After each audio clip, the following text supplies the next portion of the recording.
Hello, നമസ്കാരം. എന്തൊക്കെയുണ്ട് വിശേഷം? എല്ലാവർക്കും സുഖമല്ലേ? 5 സ്റ്റാർ റെസിപ്പീസിലേക്ക് എല്ലാവർക്കും സ്വാഗതം. ഇന്ന് ഞാൻ വന്നിരിക്കുന്നത് പൈനാപ്പിൾ പായസത്തിന്റെ റെസിപ്പിയുമായിട്ടാണ്. അപ്പോൾ ഇത് നമുക്ക് എങ്ങനെയാണ് ഉണ്ടാക്കുന്നതെന്ന് നോക്കിയാലോ? ആദ്യം നമുക്ക് അരക്കപ്പ് ചവ്വരി കുറച്ചധികം വെള്ളത്തിൽ കുതിർക്കാനായിട്ടൊന്ന് വെക്കാം. ചവ്വരി പെട്ടെന്ന് വെന്ത് കിട്ടാനാണ് ഇങ്ങനെ സോക്ക് ചെയ്യുന്നത്. ഇനി നമുക്ക് പൈനാപ്പിൾ ഒന്ന് കട്ട് ചെയ്തെടുക്കാം. ഞാനിവിടെ 2 ചെറിയ പൈനാപ്പിളാണ് എടുത്തിരിക്കുന്നത്. വലിയ പൈനാപ്പിൾ ആണെങ്കിൽ ഒരെണ്ണം എടുത്താൽ മതി. നല്ലതായിട്ട് പഴുത്ത പൈനാപ്പിളാണ് എടുക്കേണ്ടുന്നത്. ഇതിന്റെ മിഡിൽ പോർഷനൊക്കെ ഒന്ന് കട്ട് ചെയ്ത് കളഞ്ഞതിന് ശേഷം ഇനി ഇത് ചെറിയ ചെറിയ കഷണങ്ങളായിട്ട് നമുക്കൊന്ന് അരിഞ്ഞെടുക്കാം.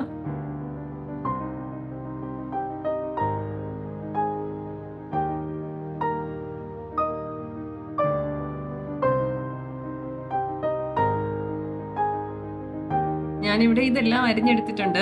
ഇത് 240 ml മെഷറിംഗ് കപ്പിന് 2 കപ്പ് പൈനാപ്പിൾ ആണുള്ളത്.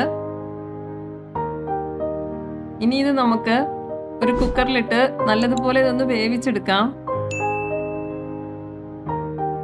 ഇതിലേക്ക് ഇനി 1/4 കപ്പ് പഞ്ചസാരയും കൂടെ ഒന്ന് ഇട്ട് കൊടുക്കുക.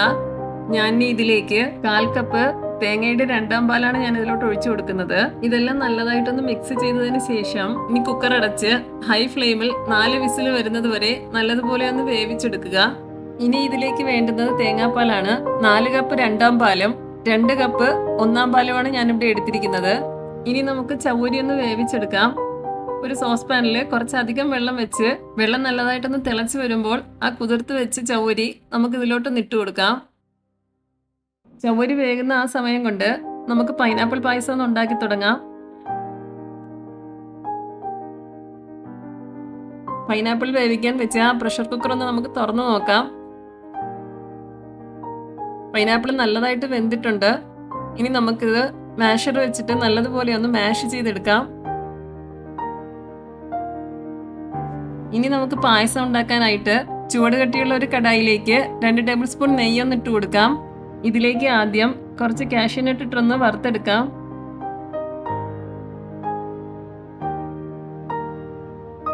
എൻ്റെ ചാനൽ ഇഷ്ടപ്പെട്ടെങ്കിൽ ഒന്ന് സപ്പോർട്ട് ചെയ്ത് സബ്സ്ക്രൈബ് ചെയ്യണേ.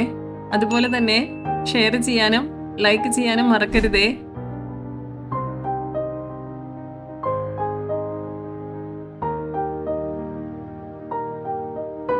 ലോ ഫ്ലെയിമിൽ അണ്ടിപ്പരിപ്പ് ഗോൾഡൻ കളർ ആവുന്നത് വരെ ഒന്ന് വറുത്തെടുത്തതിന് ശേഷം ഇനി ഇതിലേക്ക് ആ വേവിച്ച് വെച്ച ആ പൈനാപ്പിള് ഇതിലോട്ടൊന്ന് ഇട്ട് കൊടുക്കാം.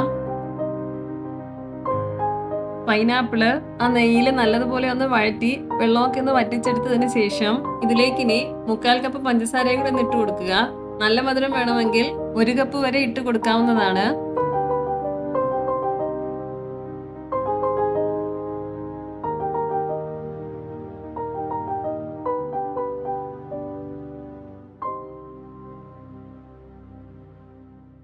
ഇതിലേക്ക് ഇനി 1 നുള്ള് ഉപ്പും കൂടി ഒന്ന് ഇട്ട് കൊടുക്കുക.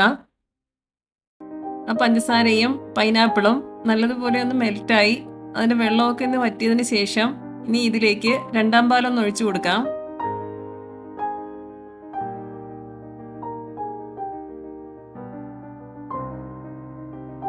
ഇതിലേക്ക് ഇനി വേവിച്ച് ഡ്രെയിൻ ചെയ്ത് വെച്ച ആ ചവ്വരി നമുക്ക് ഇതിലോട്ടൊന്ന് ചേർത്ത് കൊടുക്കാം.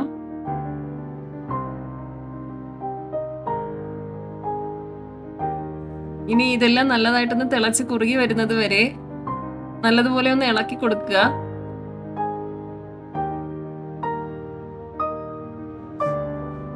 പായസം ഇവിടെ നല്ലതായിട്ട് കുറുകി വന്നിട്ടുണ്ട്. ഇനി അവസാനം നമുക്കിതിലേക്ക് 1ാം പാലൊന്ന് ചേർത്ത് കൊടുക്കാം.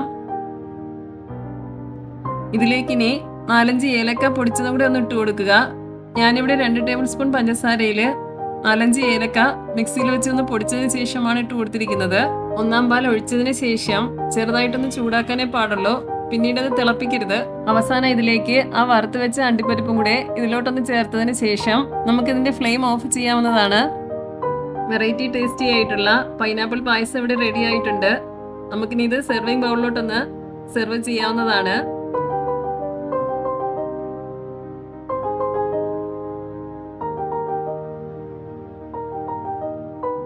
പൈനാപ്പിളിന്റെ നല്ലൊരു ഫ്ലേവറോട് കൂടിയിട്ടുള്ള നല്ലൊരു ടേസ്റ്റി ആയിട്ടുള്ളൊരു പായസമാണിത്. എല്ലാവരും ഇത് തയ്യാറാക്കി നോക്കുക.